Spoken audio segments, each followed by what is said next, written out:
producto cultural, el arte como mercancía. A los fines de comprender esta idea, tenemos en cuenta las ideas de Walter Benjamin y Theodor Adorno, ambos pertenecientes a la Escuela de Frankfurt, sobre la revolución cultural moderna. Así también compartiremos lo explicado por Verónica Tobeña sobre la opinión de los dos mencionados intelectuales. A tal efecto se desarrollarán en este trabajo, en primer lugar, los argumentos de Benjamin en cuanto a los siguientes aspectos: la reproducción técnica y su diferencia con la imitación, la pérdida de la autenticidad de la obra original derivada de la reproducción, la mayor difusión del arte en virtud de las reproducciones tecnológicas y con ella el surgimiento de las masas como destinatarios, la sustitución del aura tradicional fundada en el mito, en la religión como cultura de valor, al culto por un aura de valor a la exhibición, el cual tendrá un carácter intermedio, pues debe surgir un valor en función social.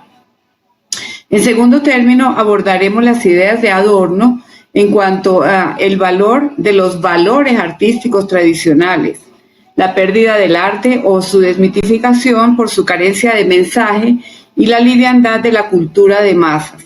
El arte se independizó, pero también se degradó a mercancía o cosa, objeto de compra y venta, al servicio del capitalismo y de una sociedad de consumo. La industria cultural quedó como un espectáculo para el entretenimiento. Culminando este trabajo, se harán las consideraciones finales en torno a ambas concepciones. ¿Quién fue Walter Benjamin? Walter Benjamin fue un filósofo alemán nacido en Berlín en 1892 y fallecido en Porvoo en 1940. Se caracterizó por un pensamiento afín al materialismo histórico, a los fundamentos místicos judíos y al idealismo alemán. Su pensamiento está clasificado como parte de la Escuela de Frankfurt. Sin embargo, era un autor poco estudiado en temas de filosofía, sino más bien en temas de cultura y arte, a pesar de que él se dedicó en su vida a producir filosofía. Todo su pensamiento está profundamente marcado por una tendencia marxista, situación que para su desgracia desarrolló en la época del inicio del nacionalsocialismo en Alemania.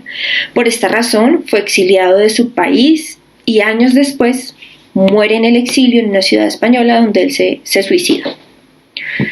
Entre sus obras más importantes se encuentra el escrito La obra de arte en la era de su reproductibilidad técnica. Este ensayo muestra cómo es el verdadero impacto de la obra de arte en una sociedad donde están surgiendo muchos avances tecnológicos. Los aspectos más relevantes en la obra que estamos estudiando son: la obra de arte tiene unos orígenes en la prehistoria, cuando en las cavernas se ilustraban imágenes que representaban algo sagrado y oculto.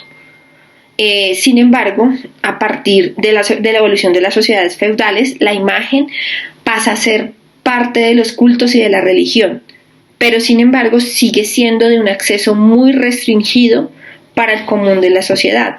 Solamente estaba para ciertos grupos sociales de élite, especialmente las personas que lideraban pues, el clero y la religión. Ya en el siglo XV empieza a haber un cambio en la percepción de arte. Ya no es arte parte de un culto religioso, ahora migra a un rito y un culto al individuo. También es fruto como del antropocentrismo que se da en la época. Adquiere una función social que sirve, nuevamente, siempre ha sido lo mismo, sirve a pocos intereses de la comunidad. En la era contemporánea, el arte ya no rinde culto al hombre. Ahora se dice que es el arte para el arte. Es un diálogo selecto entre un mundo de artistas y de personas que saben de arte. No es de acceso común a las personas, sigue siendo todavía como más exclusivo. Lo anterior lleva al autor a deducir, pues precisamente, que el arte es excluyente de la sociedad misma y solo ha pertenecido a ciertos grupos sociales en su historia. Sin embargo, pues él dice, La imagen es la protagonista de la obra de arte. Esta ha sufrido grandes cambios después de la revolución industrial y especialmente con la llegada de la fotografía. Se pierde de alguna forma ese sentido de autenticidad y originalidad que aclamaban los grandes maestros, artistas, y adquiere un sinfín de sentidos, porque con la posibilidad de reproducir las imágenes, donde ya los medios de aprendizaje de las técnicas y las técnicas de producción de arte cambian, se ven influenciadas por los nuevos avances tecnológicos. Es algo que ya se puede aprender. No es como antes, que un autor o un artista tenía que estar bajo el yugo de un otro gran artista para poder aprender muchos años. Ya no es así, es un poco más fácil. Aparecen otras formas de arte, fotografía, publicidad. En especial el tema de la publicidad o del arte publicitario, en función de ciertos grupos políticos, y ese es el cambio más grande. Ya no está dentro del individuo, ahora pasa a los grupos políticos, y los grupos políticos utilizan el arte como un medio de dominación, como es el caso de toda la publicidad que se dio en la época de los fascistas, en Alemania, en España o en Italia. Entonces, pues como decía él, pasa a ser como un medio de dominación, pero también existe la posibilidad que por medio del arte y de las nuevas formas de arte, como también es el cine, se logre una función social real, una función social que impulse como una especie de revolución y de cambio, donde las personas caigan en cuenta de que están siendo dominados. Entonces él hablaba que un cine con función social, un cine de autor, es importante porque puede generar cambios en la sociedad. A diferencia de Benjamin, Adorno refiere un apego por los valores estéticos tradicionales. Por ejemplo, el arte tiene la posibilidad de descubrir la verdad en algún aspecto de la vida. Se trata de un refugio espiritual de los hombres frente a la vida cotidiana y a las exigencias materiales. Pero él ve en el cine, la radio y las innovaciones digitales una degradación cultural, porque estos obedecen a los fines mercantiles. Y entonces actualmente existe un fetichismo por esos bienes culturales con un valor de cambio como un objeto de deseo. El arte se vence a los mercados y se contamina en su esencia, es decir, el arte se desantifica y acaba por aparecer el mismo fragmento de aquella adaptación que contradice su propio principio. Así, el arte se somete a las manipulaciones que exige el mercado para su supervivencia y que tiene la imitación como principal componente. Adorno nos explica que la cultura de masas da una livianidad en la interpretación y en el consumo del arte, y que se olvida que la obra de arte original y auténtica tiene un valor único que revela el espíritu del autor y que tiene una sensibilidad estructurada para representar el mundo. El artista o el intelectual tiene una función pedagógica para elevar dicha sensibilidad estética del proletariado. Esto está en contra de la postura crítica de la cultura de masas que plantea Benjamin.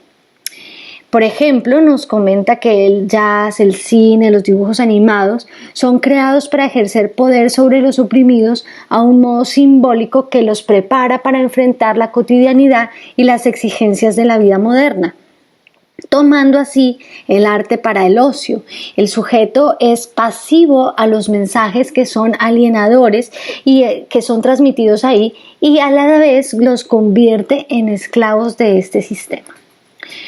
La industria cultural de esta manera se comporta de manera repetitiva como una ecuación de éxito que lo único que busca es la acogida del público para su entretenimiento, porque el público así no tiene que pensar, y incluso de esta manera, con ese entretenimiento, olvida el dolor. Entonces, el arte solo puede encarnar un gesto político cuando se gesta por fuera de los condicionamientos que plantea el mercado, o si no, se reduce a mera mercancía.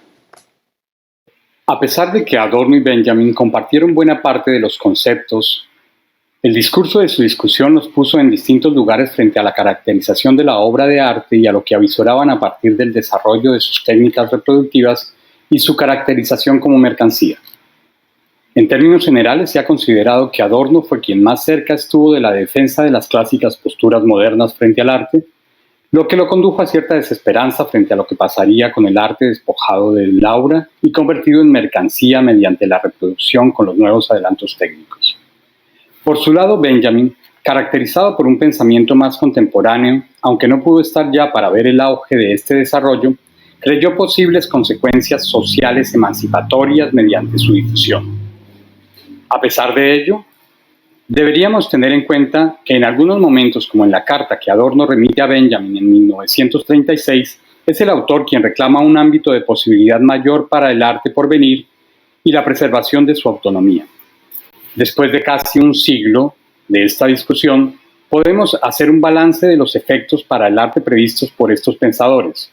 Por un lado, podríamos reconocer, como lo habría anticipado Benjamin, que el arte sobrevivió y continuó su desarrollo en la era de su reproductibilidad, lo que puede significar que aunque no siga prevaleciendo el tipo de aura sujeto al aquí y a la hora y a su irrepetibilidad, la autonomía del arte sobrevive seguramente incorporando o mutando parte de su carácter. Sin embargo, el rol social del arte no parece haberse cumplido como Benjamin lo previó. En cambio, los soportes materiales del cine, la radio, la fotografía y la televisión sí han sido utilizados como alienantes de masas para el consumo capitalista, dando la razón a Adorno, quien además creía que la avalancha de información mediática dejaría al espectador despojado de su capacidad crítica. Pero este fenómeno no ocurre con todos los individuos, pues las obras de arte que circulan en una pequeña proporción en los mass media pueden llegar a algunas conciencias sensibles y críticas, y en esta medida podríamos decir, más cerca de Adorno, que si bien el arte fue a través de la historia un asunto de minorías, con la transformación del arte en producto de la industria cultural, fue más accesible a públicos más amplios. Por otro lado, el arte, aunque inmerso en este fenómeno de gran escala, no cambió significativamente la proporción creador-espectador de la modernidad, pues siguió siendo un fenómeno minoritario que demanda receptores activos cuya sensibilidad y actitud crítica pueden generar cambios en su perspectiva y en su entorno.